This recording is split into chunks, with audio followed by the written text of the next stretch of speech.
Ser Podcast. Buenas noches. ¿Qué seudónimo quieres que utilicemos al principio de la conversación? Collarada. Collarada. Vale. Empezamos esta entrevista en el mar, nos despediremos en un faro. Si yo pregunto a Collarada qué relación tiene con el mar, ¿qué relación tienes con el mar? Buena. Tengo una relación de paz. Bueno, de paz y de tranquilidad, pero el mar me perturba. Yo me mantengo, pero no sé nadar, y entonces soy incapaz de meter la cabeza, porque en cuanto la meto abro la boca, pero realmente me tranquiliza y me gusta muchísimo. Tú naces en Sigüenza, eres una mujer. ¿Dónde naces? Llevas razón en cierta medida. Nazco en Zaragoza, pero toda mi familia, tanto por parte de madre como de padre, vienen de Sigüenza. Vienen de Sigüenza. Tierra adentro, en todo caso. Totalmente. ¿Recordarías la primera vez que viste el mar? ¿O sí. quién te llevó? Sí, perfectamente. Mi madre era viuda, yo nací después de morir mi padre. Entonces, a los 5 años o 4, no te lo puedo asegurar, nos llevó a mi hermano y a mí, con un matrimonio amigo, a San Sebastián. Y realmente lo que yo recuerdo de San Sebastián es que yo me ahogué en San Sebastián. Y claro, esas cosas de pequeño, la gracia, Collarada, ¿qué tal? Pues me ahogué en San Sebastián. Y es que una ola me revolcó, me imagino que en la orilla, y nada, no ocurrió nada, como es lógico, pero yo me ahogué en San Sebastián. Tú te ahogaste en San Sebastián. Sí. ¿Por qué estudiaste filosofía y letras? Sí, está claro. Yo tenía, ha muerto, claro, una vecina donde yo vivía con mi madre, que era profesora en un colegio de latín, y realmente era un modelo a seguir, era una maravillosa profesora. Y entonces elegí la carrera que ella había hecho, que era filosofía y letras. También te voy a decir una cosa, a mí las letras se me daban bien, relativamente bien, para los números he sido muy torpe. Decías al principio de la entrevista, cuando hablamos de Sigüenza y Zaragoza, que tu familia era de Sigüenza, que tu madre era viuda, un padre notario. ¿Nunca pensaste en estudiar notarías? Nunca, jamás. ¿Ni tu madre te dijo, vete por este camino? ¿Nunca? No, nunca. A quien se lo tenía con mucha discreción, porque me eduqué con unas mujeres muy discretas, a mi hermano. Mi madre guardó durante casi toda su vida todos los libros de mi padre y hasta la máquina de escribir. Y mi hermano, hoy día, ahora está jubilado, terminó siendo notario, pero no inició su carrera como notario. Pero lo que pasa es que hace, no me acuerdo de qué años, los agentes de cambio y bolsa o corredores de comercio unificaron notarías y corredores, y él era corredor. Bueno, vamos a repasar con esta Collarada. Vamos a hacer un viaje radiofónico donde repasaremos algunos capítulos de tu vida. Voy a arrancar por uno por el que no suelo arrancar, porque siempre voy al principio y hacemos así un recorrido, pero te he traído un vídeo que grabé yo hace unas semanas que te lo quiero poner y me gustaría que me dijeras en una palabra qué sientes al oírlo y verlo. Me lo vas a ver.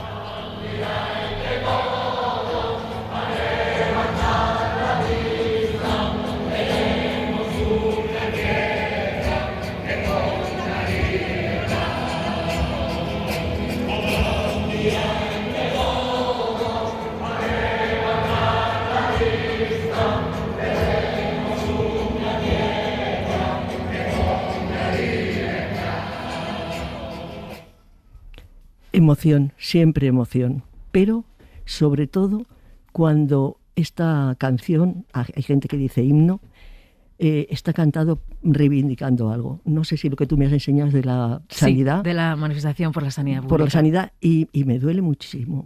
Es que no quiero continuar porque no sé, me dan ganas de llorar. Vamos a yo solamente tengo seguridad social. He luchado por lo público, he sido profesora en instituto, entonces, y ahora estoy destrozada, realmente. Además, fíjate que cómo es la vida, que el último libro que escribió tu marido, del que ahora vamos a hablar, se lo dedicó a los equipos sanitarios del Miguel Servet, que le habían cuidado durante su enfermedad. Y no era para menos. Bueno, vamos a cuando tienes 19 años y ahora enseguida vemos quién está detrás de esta collarada. ¿Qué pasa cuando conoces a este chico que te dice unos versos de Neruda, que además incluyen algo relacionado con un notario y que inmediatamente después dice algo así, o él piensa algo así como: yo con esta mujer voy a terminar mis días? ¿Tú qué viste? Bueno, a lo largo de mi vida yo he sido una persona bastante serena, bastante tranquila, y me he tomado las cosas con bastante normalidad, digamos. Y yo esos versos no los había oído, a lo mejor a Neruda sí que lo había leído, pero esos versos, y de pronto, es que, no sé, no venía a cuento, pero bueno, de vez en cuando a Vallejo, que le gustaba mucho, me lo recitaba: me moriré en París en un día de cuyo recuerdo, tengo ya el recuerdo, algo así. Y entonces cuando me dice lo de matar a una monja con un golpe de oreja o asustar a un notario con un lirio cortado, yo me quedé así, digo, lo único que se me ocurrió, lo primero que me vino, como es lógico, era mi padre. Y digo, pues mi padre era notario, digo, y precisamente murió antes de nacer yo. Claro, se quedó cortado. Y luego en libros, luego lo he leído yo en libros diciendo: con esta mujer o con esta chica terminaré mis días. Que se cumplió.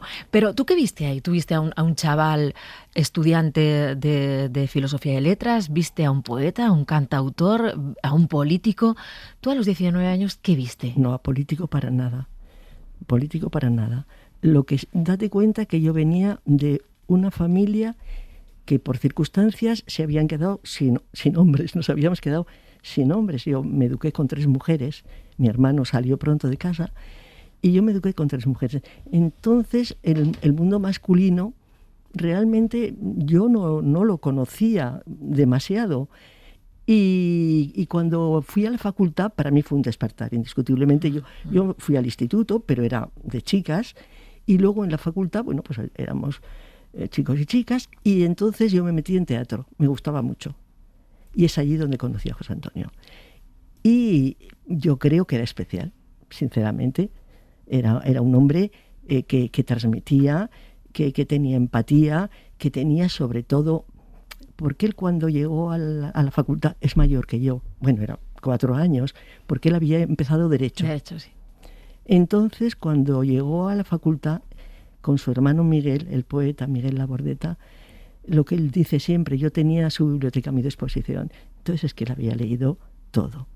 Y a la Facultad de Letras iba poquito. O sea, que yo lo conocí, no de casualidad, porque sí, porque nos conocimos haciendo teatro. ¿Y que tenía carisma? Sin quererlo, yo creo que sí. Era donde estaba él, aglutinaba a gente. Siempre aglutinaba a gente. Y entonces, bueno, claro, mis nietas me dicen: pero si era feo. Digo, bueno, yo no lo veía feo, ¿qué quieres que te diga? Pero si me dices, ¿qué te cautiva de José Antonio? Pues su mirada.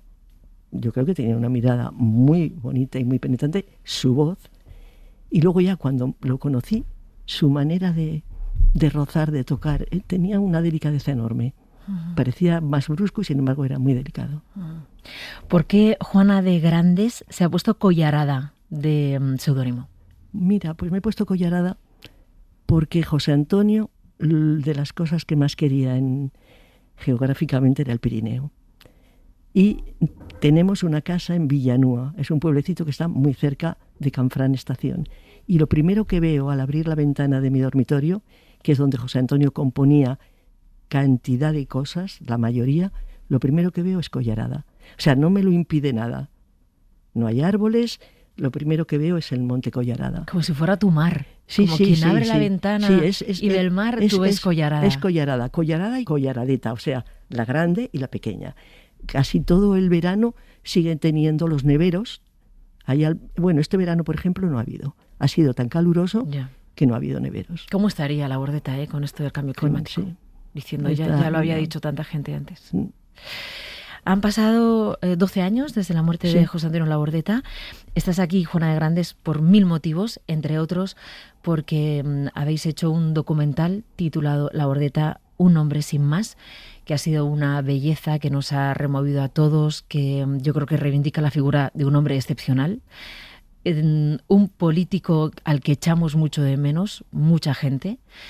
Pero está la parte más íntima de Labordeta, la que cuentas tú a partir de ese diario escrito con bolígrafo azul que descubres y que vas leyendo. Y bueno, a mí me llaman la atención muchísimas cosas del documental. Pero, por ejemplo, que tú cuentes que al leer ese diario descubres un hombre, no lo descubres porque ya lo sabías, pero pesimista como los Labordeta, solo, yo no voy a decir tampoco entristecido, porque no, al contrario, no parecía un hombre triste, no. pero yo creo ni que con un pozo de amargura. Pero ¿qué le pasaba a Labordeta con el mundo? Yo creo que sí. Yo no lo comprendía porque yo era más vital. Yo era mucho más vital y, como te digo, acepto las cosas tal y como son, y me duelen. Ya ves, con Sanidad casi se me han arrasado los ojos, pero y él le costaba mucho colocarlas. Yo digo, es que sufres por todo, no sufres solamente por Aragón, es que sufres por el mundo, por España, por el mundo, cualquier acontecimiento, lo digo en el documental, y yo digo, es que eres un sufridor. Puede ser que a él la guerra civil le tocó muy de cerca. Tenían un colegio, la familia. Sí. Y su padre, en un momento dado, fueron a por él. Él previamente había salvado a unos falangistas que eran alumnos del colegio, sí. Y antes de la República fueron a buscarlos. Y entonces don Miguel dijo, por encima de mi cadáver, estos chicos no salen del centro. Y 2 años después, o no me acuerdo, ocurre lo contrario. Van a buscar al padre para sacarlo y unos alumnos lo impiden. Pero su padre ya no fue el mismo. Ya no fue el mismo.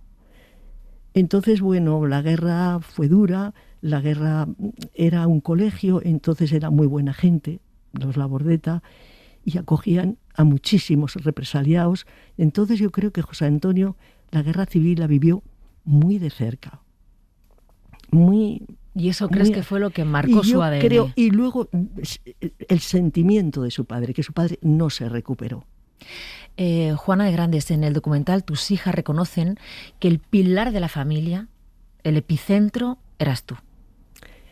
De la familia. Es que si se lo dejo a José Antonio. Que los amigos eran de él. Sí. Pero el epicentro familiar eras tú. Es que a lo mejor si se lo dejo a él hubiera sido un poco caótico. Él era una gran persona. Humanamente y globalmente, mundialmente, era mejor que yo. Pero yo, sin embargo, por la familia, lucho hasta la muerte. Por mis hijas y mis nietas, no te lo puedes imaginar. Entonces, sin embargo, él era como mucho más desprendido hacia la familia. Por ejemplo, una cosa que me enseñó enseguida es a tener cuentas separadas. Trabajábamos los dos, sí. Cuentas separadas. Y yo entendí enseguida el porqué. Porque éramos diferentes y hubiéramos llegado a discutir. Así yo lo acepté y él con el dinero ponía para la casa igual que yo, ¿no? Pero con el dinero que les hacía lo que quería. Un chico poeta que está empezando y quiere tal, le pago. Que vienen pobres a Zaragoza de otra ciudad, pues les pago la comida. Y yo ahí a lo mejor no hubiese llegado, lo reconozco. Juana, voy a poner una canción que siempre dices que, y la familia también y los amigos, que describe a Labordeta, ¿no? Él se describe en esta canción, Ya ves. Vamos a escucharla despacio.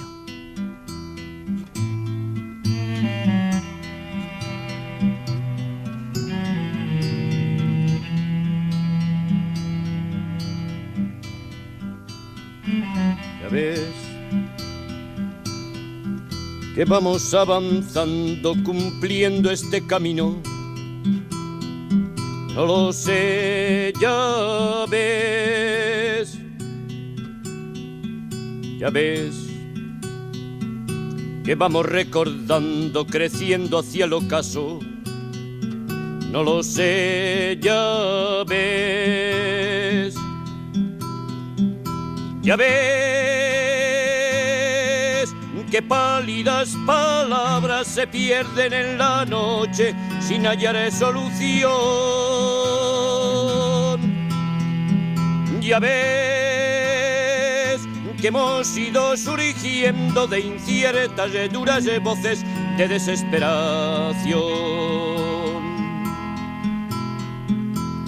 Recuérdame como un árbol batido, como un pájaro herido, como un hombre sin más.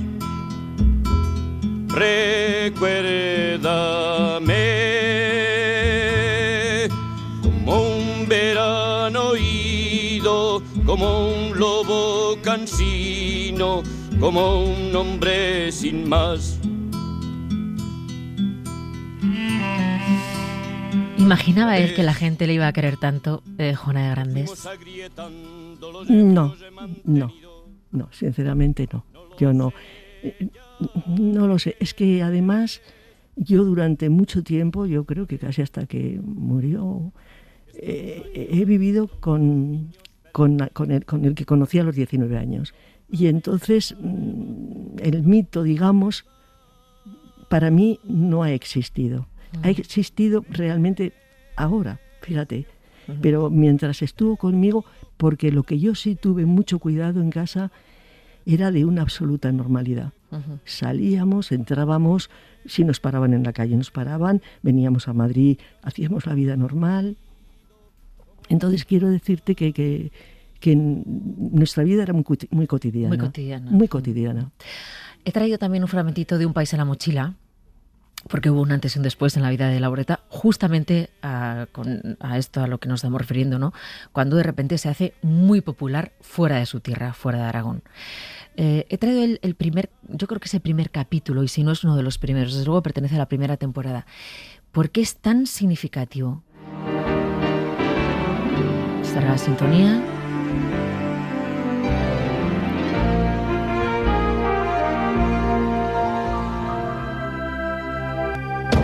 Aragón toca a poco más de 25 soledades por kilómetro cuadrado. Cada cual campa libre en el hueco que le tocó en suerte, un poco perdido, un poco solo en general. Porque una de las peores heridas de esta piel sin curtir es la emigración, la de esos habitantes que antes de sentirse definitivamente abandonados deciden ellos, antes, abandonar sus pueblos y dejarlos vacíos.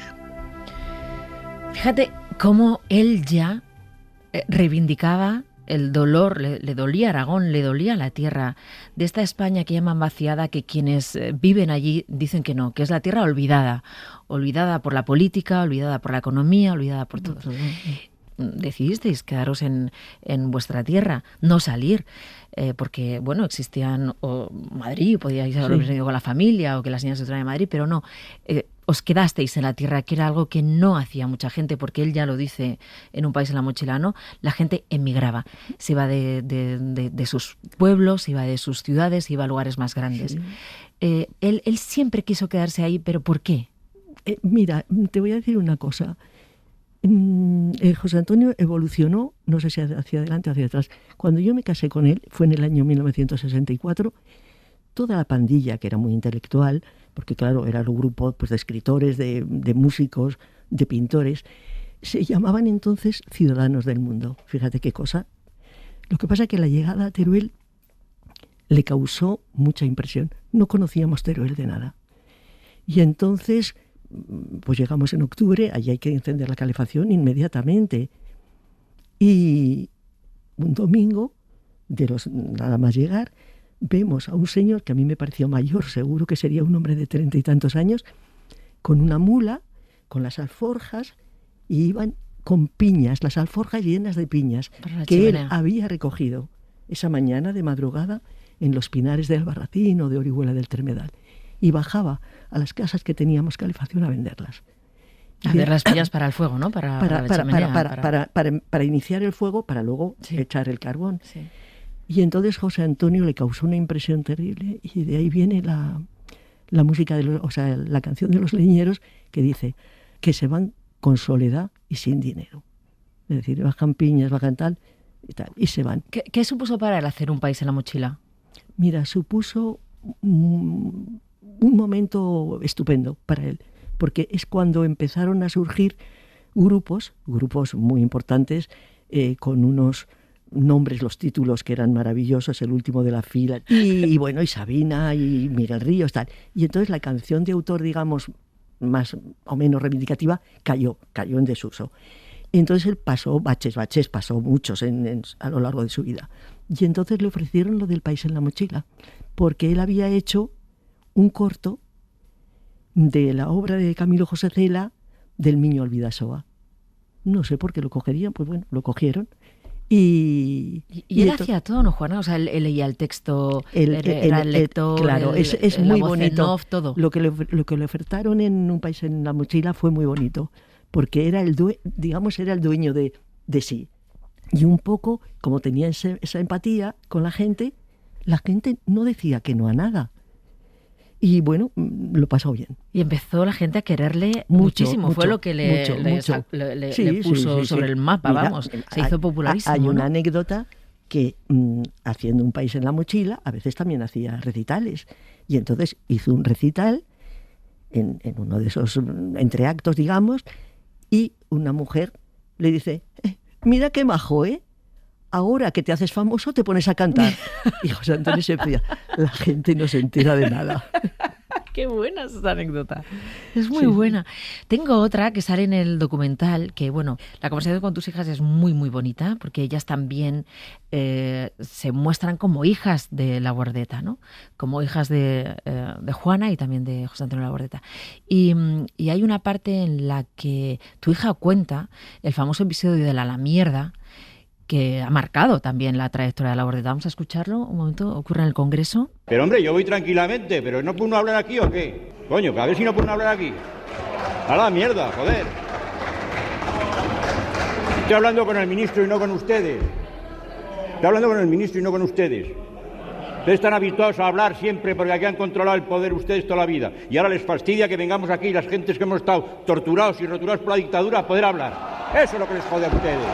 Coño, y es verdad, joder. La mierda. Pues cuenta tu hija que él llegó a casa y se acostó, ¿no? Entiendo.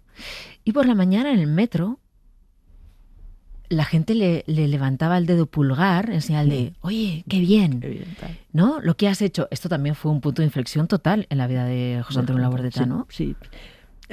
Tuvo la cara y la cruz. En un principio hubo todas estas manifestaciones, como diciendo, has hecho lo que tenías que hacer. Has dicho en el Congreso, de repente no has hecho, has dicho lo que mucha gente piensa. Lo que ¿no? mucha gente piensa. Pero luego, con la mayoría de Aznar, fue duro. La realidad es que ahí lo pasó mal. José Antonio lo pasó mal. Pero yo siempre, porque él no estaba orgulloso, también te lo digo. Él supo que había metido la pata como político. Pero yo siempre le dije, mira, José Antonio, hay cosas que tienen una importancia relativa. La palabra mierda, yo no la voy a reivindicar, pero hasta puede ser, según en qué momento, limpia. Tú has mandado a la mierda, pero lo que ellos han hecho por lo bajo, esa situación ruin de estar comiéndote la hierba, no dejándote hablar, a mí eso sí que me parece que yo no estaría orgullosa de ser la mujer de esos parlamentarios.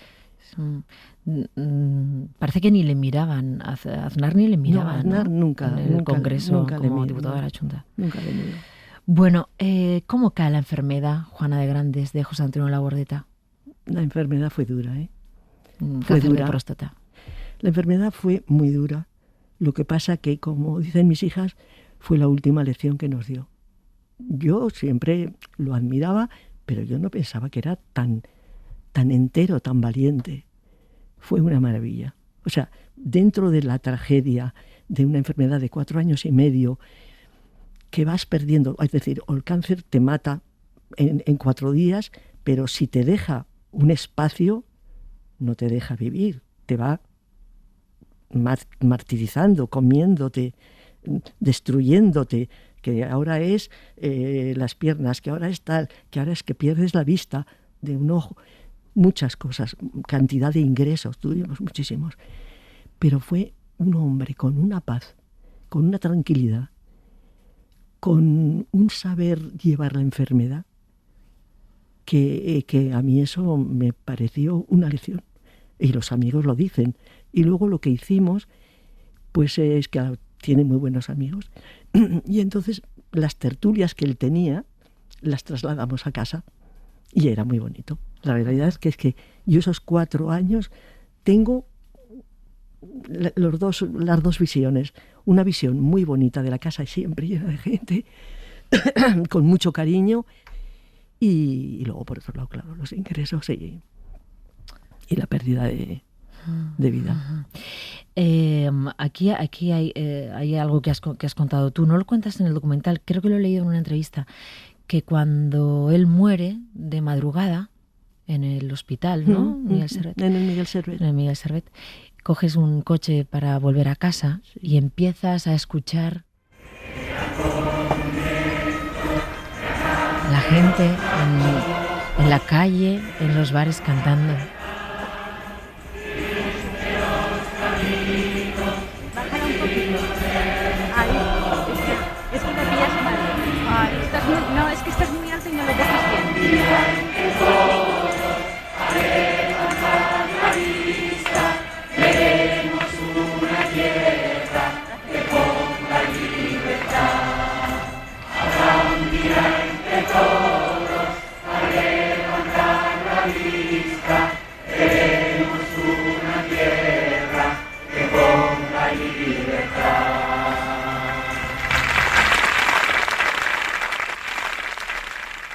Pues sí, así fue. Bajando en el coche, claro, es el impacto, porque tú ya sabes que la seguridad social es maravillosa, pero tampoco te dejan un trecho de ha muerto, y ya tienes que marchar, tienes que dejarlo. Y entonces íbamos mis hijas y yo, cogemos un taxi, y entonces en Zaragoza, porque hacía calor, los bares abiertos, toda la Gran Vía, todo el camino, y yo no decía nada, yo decía, lo oigo, no lo oigo, me estoy volviendo loca, pero cuando llego a mi casa, por el patio, es una casa que tiene 3 patios, por circunstancias, pero bueno, tiene 3 patios, por todos ellos, el canto a la libertad. Entonces, claro, dices, ¿qué pasa? ¿Quién se ha ido? ¿Por qué has dicho que el documental te ha hecho quedarte en paz? Porque yo, a ver, ¿cómo te lo explico? Soy pacífica, tengo tranquilidad, tengo aguante, pero yo no te voy a decir que yo con José Antonio siempre estaba contenta. A ver si me entiendes. Yo lo conocí como estudiante, luego como profesor. Cantar, bien. Un país en la mochila, bien. Pero ya llegó un momento, yo siempre decía, bueno, terminara, porque claro, mi vida era muy solitaria, ¿eh? Claro, yo era muy trabajadora, porque tenía clases, las niñas, mi madre, que luego se hizo mayor, pero la soledad es dura. Y criar a las niñas las crié yo, médicos, no siempre todos los ratos son buenos. Entonces, con la política sí que me reboté un poco. Primeramente porque no me gusta, para empezar.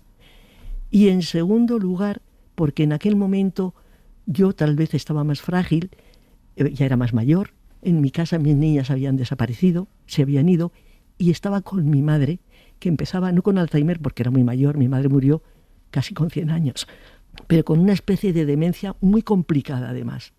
Ahí a mí ya se me rompieron todos los esquemas. Yo decía, es que claro, es que José Antonio, todo por la gente, todo por tal, y a la que me está dejando. Y entonces sí que reconozco que estaba rebotada. Y entonces decías, bueno, cuando acabe la política, claro, cuando era música, bueno, cuando acabe el mundo de la canción, cuando acabe la política. Y cuando acabe la política es cuando cae enfermo. Antes de terminar la política, porque sus 2 últimos años, él terminaba en el 10 y cayó enfermo en el 6, el año que murió mi madre, en el 2006, cayó enfermo. Y muere 4 años después, claro, en 2010, en septiembre. Sí, exactamente. ¿Y por qué te ha dejado en paz? O sea, ¿te ha tranquilizado el documental? Pues a lo mejor me ha tranquilizado porque lo he dicho.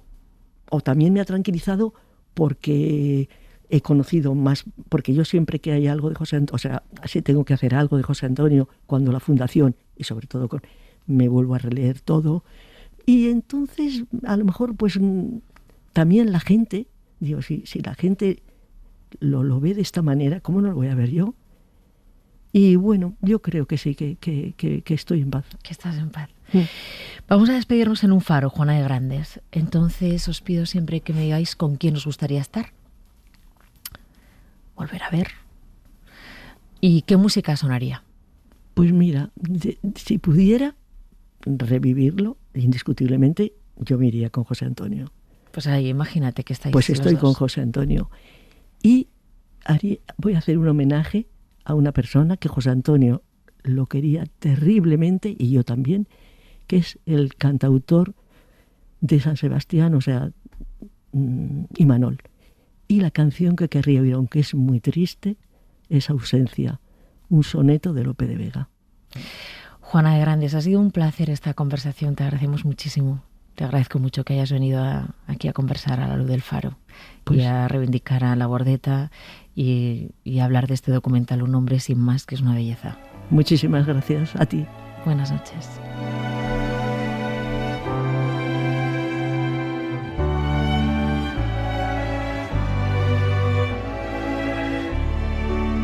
Suscríbete al Gato Pardo. Para no perderte ningún episodio, síguenos en la aplicación o la web de la SER, Podium Podcast o tu plataforma de audio favorita. La dulce voz de una sirena y no poder del árbol desasirse, arder como la vela y consumirse, haciendo torres sobre la tierna arena. Caer de un cielo y ser demonio en pena, y de serlo jamás arrepentirse. Hablar entre las mudas soledades, pedir prestadas sobre la fe paciencia, creer sospechas o negar verdades, es lo que llaman en el mundo ausencia.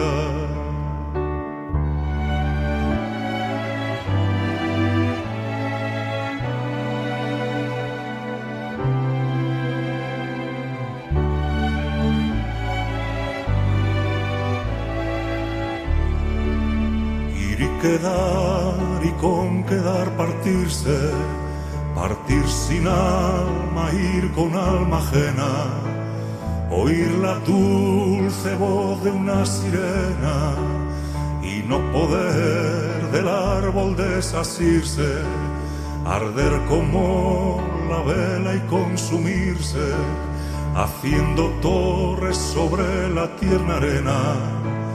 Caer de un cielo y ser demonio en pena, y de serlo jamás arrepentirse.